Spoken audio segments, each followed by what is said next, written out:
Olá para você que nos acompanha aqui no Portal Blumenauense. Estamos no 3º Batalhão dos Bombeiros Militares de Blumenau e a gente vai mostrar um treinamento que os bombeiros passam justamente para atender aqueles acidentes.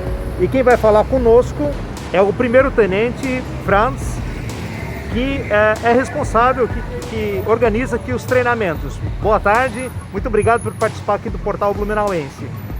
A gente está vendo aqui uma série de carros danificados em acidentes. Eles são usados para fazer o treinamento. Como é que funciona isso? Boa tarde. Uma das atribuições das guarnições de serviço dentro da sua jornada, da sua rotina de trabalho, é esse constante aprimoramento técnico e profissional.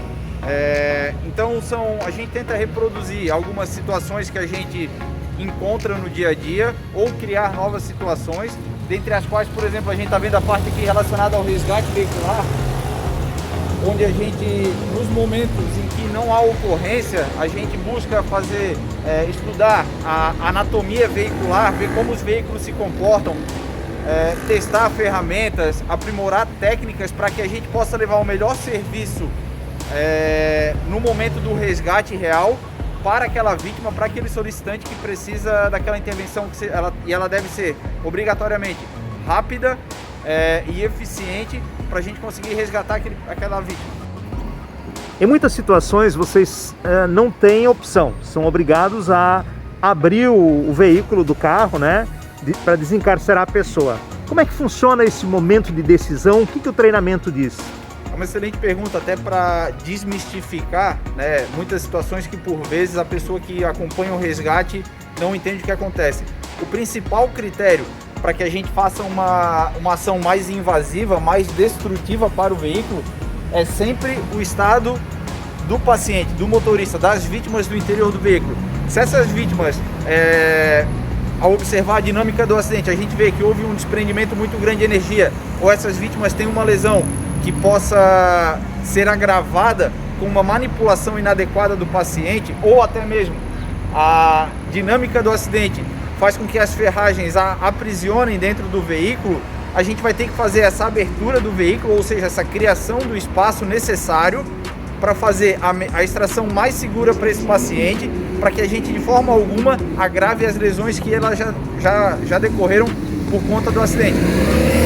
Então, se esse paciente está preso numa colisão frontal, por exemplo, presa pelo painel, ou as portas não abrem, a gente vai ter que promover esse espaço para as equipes adentrarem no veículo, fazerem uma avaliação desse paciente e a gente fazer uma rota de extração, sempre visando naquilo que é melhor para a saúde do paciente. E às vezes não necessariamente é manter o veículo da forma íntegra como está, ou alguma coisa nesse sentido.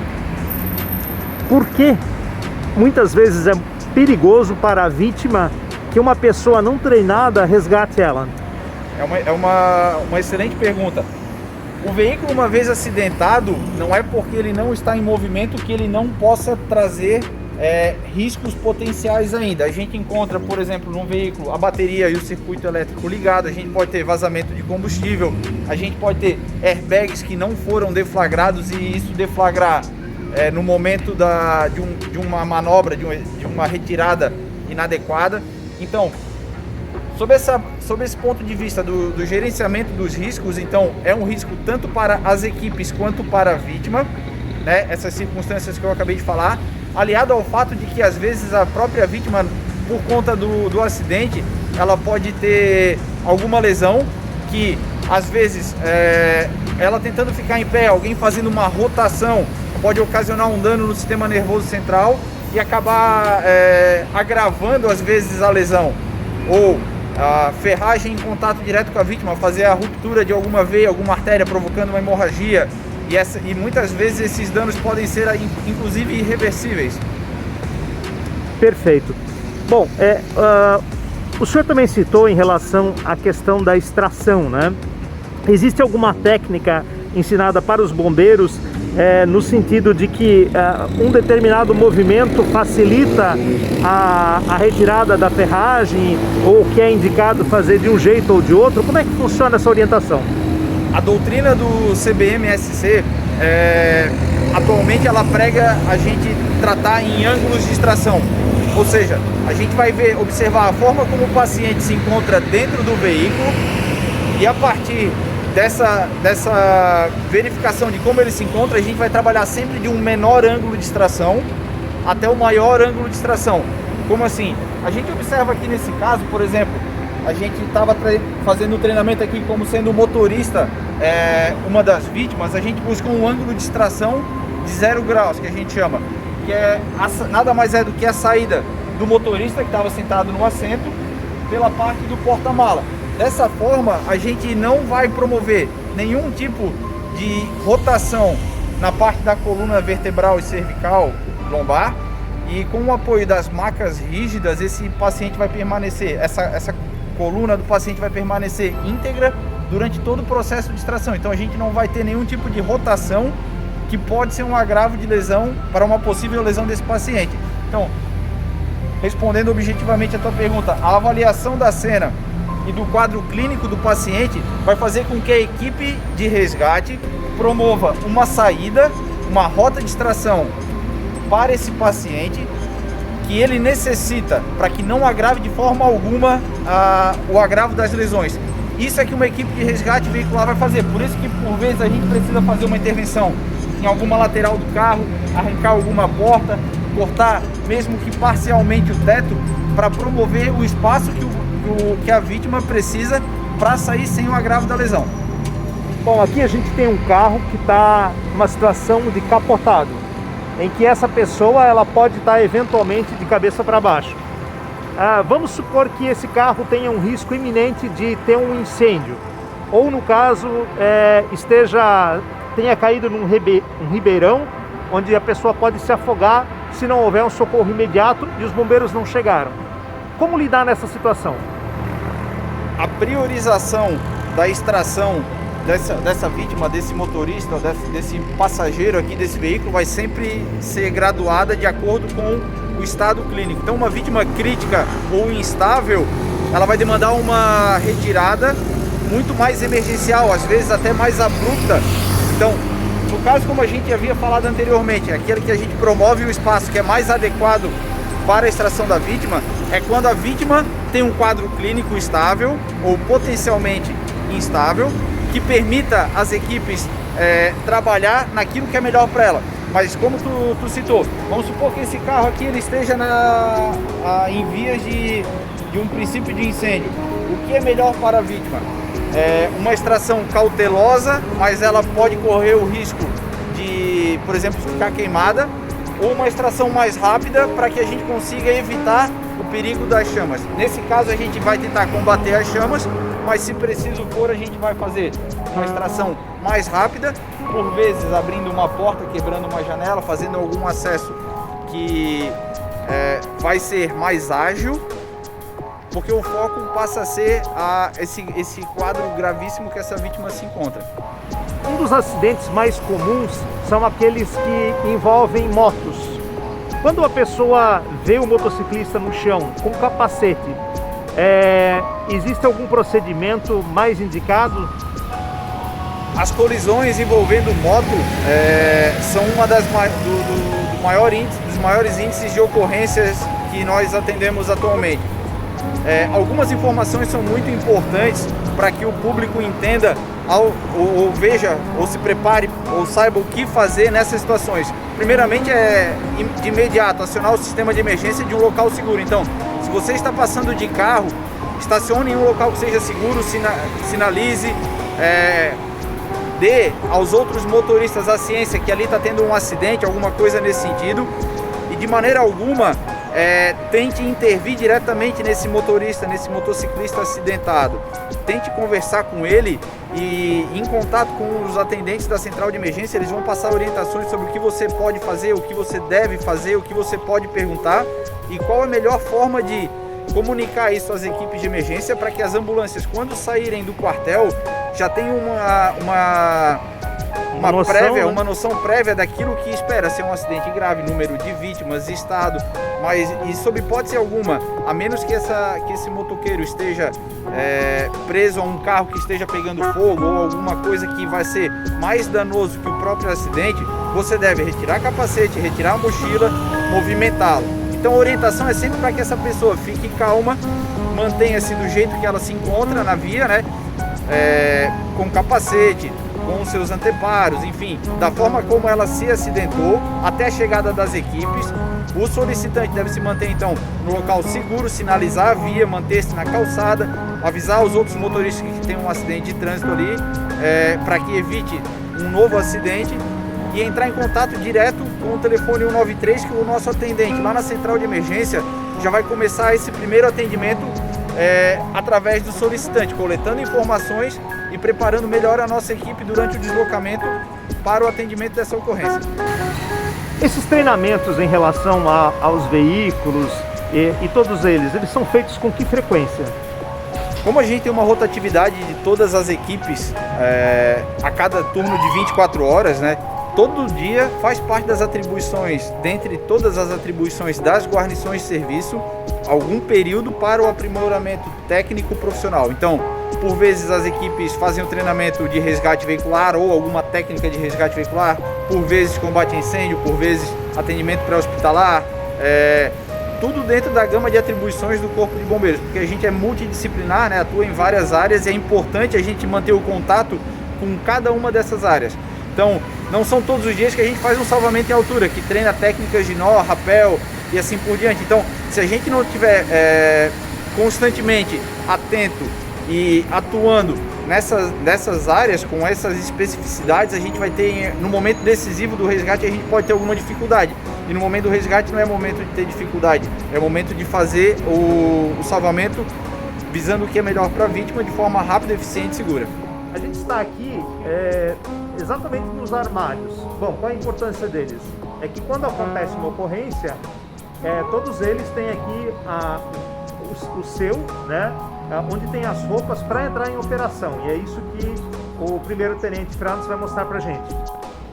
Cada bombeiro deixa sempre próximo à viatura que acaba ocupando durante sua jornada de serviço os seus equipamentos de proteção individual que são necessários para a atuação, por exemplo, nos cenários que a gente viu. Aqui em Blumenau a gente utiliza a roupa de aproximação, roupa de combate a incêndio para as ações de combate a incêndio estrutural, também ações de resgate veicular, né, porque ela é uma roupa robusta que tem alguns reforços, e como o ambiente de resgate ele é muito hostil, tem cantos vivos, tem presença de vidro, tem a presença de incêndio e a manipulação de serras e outros materiais. Então são um dos equipamentos que a gente utiliza, né, cheio de refletivos e tudo mais. Só para a gente ilustrar aqui, como é que é a sensação térmica dentro de uma roupa dessas, por exemplo, quando vocês entram num incêndio? É uma roupa muito pesada, com 3 camadas, né? Camada externa resistente à abrasão, uma camada intermediária impermeável e uma camada interna com proteção ao calor. Então, para quem está nos assistindo agora, seria o equivalente a gente pegar um dia de calor aqui no verão de Blumenau, se enrolar num edredom, uma roupa, um cobertor, alguma coisa que a gente usa no inverno muito rigoroso, e fazer alguma atividade física muito vigorosa, porque ao final, totalmente equipado, a gente aumenta nosso peso entre 15 e 20 quilos. Então é como se carregasse uma mochila muito pesada, com uma roupa muito, muito quente, tendo que tomar decisões e adentrar num ambiente de incêndio, por exemplo, né? Aí é que vem uma grande dúvida. Claro que a gente sabe, né, que a intensidade do calor é muito grande, e o objetivo justamente dessa pergunta é como é que o bombeiro lida numa situação dessas, então, em termos de decisão, porque quando há muito calor, também a nossa capacidade de tomar decisões é muito mais complexa, e incêndio é segundos. Uma das formas que a gente busca orientar e busca se cercar sempre nessas tomadas de decisões complexas que vão muitas vezes serem o diferencial entre o sucesso ou o fracasso, é a questão do treinamento. Então a gente busca não ser surpreendido e busca trazer situações que possam ocorrer ou que ocorreram, e a gente vai aprender com isso, para que no momento decisivo, no momento do resgate, a gente não fique hesitando ou não tenha um repertório de ações que possa ser utilizado naquele momento. Então é uma das premissas aqui do quartel, é a gente se manter treinando constantemente para que a gente tenha, nesse momento de dificuldade, de cansaço, de calor, de exaustão, a gente consiga tomar a decisão correta, porque a gente já verificou uma situação parecida com aquela em algum treinamento, em alguma situação controlada anterior. Esse é o capacete para combate a incêndio estrutural, né? Então aqui a gente tem uma película refletora de calor. A gente ainda tem o capacete para as ações de resgate e salvamento de forma geral, né? Um capacete mais leve, com proteção de viseira full face. E completando o conjunto, a gente tem a nossa bota e a calça DPI, né? A bota ela já fica transpassada dentro da calça, para que seja colocado rapidamente por suspensório. Certo. E ela compõe exatamente da mesma forma a nossa jaqueta e o restante do material de combate a incêndio. Qual é o tempo para estar vestido rapidamente? Existe algum tipo 30 segundos, 1 minuto? Durante a formação, todo bombeiro, para ser aprovado dentro da disciplina de combate a incêndio e dentro dessa disciplina para que se forme bombeiro, né, como um todo, uma das provas é, por exemplo, a colocação de todo esse material para o combate a incêndio, inclusive com a proteção de equipamento respiratório, né, que ainda é o nosso CPR, nosso cilindro de ar comprimido, ar respirável. O bombeiro ele deve colocar necessariamente esse material entre 1 minuto e 30 e 2 minutos para ser aprovado. Então, só com muito treino, perícia e conhecimento do material é que a gente consegue fazer isso dentro da nossa rotina e se equipar rápido, porque o bombeiro ele sempre vai se equipar antes de entrar na viatura, para que quando ele chegue na ocorrência, ele já consiga atuar e já esteja protegido para atuar plenamente naquela ocorrência. Quais são as rotinas diárias que vocês têm aqui? Quando o bombeiro chega? As equipes, quando chegam no quartel, que a gente chama de passagem de serviço, né? Então a equipe que deixa as 24 horas trabalhadas para a equipe que começa lá as próximas 24 horas, né? Então tem esse momento solene onde todos os componentes conversam, passam como foi o serviço, o que aconteceu, o que foi utilizado, o que não foi utilizado, fazem o hasteamento da bandeira, conferência do pessoal, fardamento, asseio pessoal. E logo após esse momento, o pessoal que trabalhou as 24 horas entra na sua jornada de folga e o pessoal que assume o serviço vai fazer uma conferência completa de todos os materiais, de todas as viaturas. Então, dentro do nosso caminhão de combate a incêndio, todas as gavetas, todos os equipamentos, tudo é checado, tudo é ligado, tudo é conferido para que esteja em pronto emprego, porque a gente nunca sabe quando vai tocar uma sirene e a gente vai precisar de determinado equipamento. Então, caminhões de combate a incêndio, nossa ambulância, parte náutica, embarcações, parte de mergulho, enfim, tudo aquilo que está à disposição das guarnições dentro daquelas 24 horas para atendimento da população é todos os dias verificado, ligado, conferido e assim por diante. Mas essa é uma das rotinas que a gente tem aqui no quartel, a rotina da conferência de materiais. Outra rotina diária aqui no quartel em Blumenau é a questão da prática de atividade física. Então, no momento posterior à conferência de material, porque esse necessariamente é a primeira rotina do dia, as guarnições de serviço têm um tempo para treinamento físico. Então, por vezes elas fazem algum treino funcional utilizando o próprio peso dos equipamentos, coordenada por eles mesmos, e a gente tem alguns pesos, algumas coisas. Então, essa rotina física, esse treinamento constante, ele é também uma das rotinas aqui no quartel. E a terceira é aquela que a gente já veio falando, a questão do aprimoramento técnico profissional, os treinamentos. Então, no mínimo, o pessoal no quartel ou está conferindo o material, ou está buscando fazer alguma atividade física, ou está fazendo treinamento, ou está no atendimento de ocorrência. Muito obrigado por todas essas informações. Eu acho que o público vai poder entender um pouquinho melhor como é que é a complexidade de um acidente, tudo que envolve, quer dizer, claro que essa é uma parte das informações, isso é apenas uma ideia, né, daquilo que eles fazem todo dia e da importância do trabalho, afinal são vidas que se salvam em função desse trabalho. Nós é que agradecemos, o Corpo de Bombeiros Militar de Blumenau está sempre de portas abertas para recebê-los e todos os dias as equipes que aqui estão treinam e fazem o melhor para dar segurança a todos os blumenauenses e a todos que aqui passam. Obrigado. Então, muito obrigado a todos vocês que nos acompanharam e também muito obrigado, Primeiro-Tenente Franz, por todas essas explicações.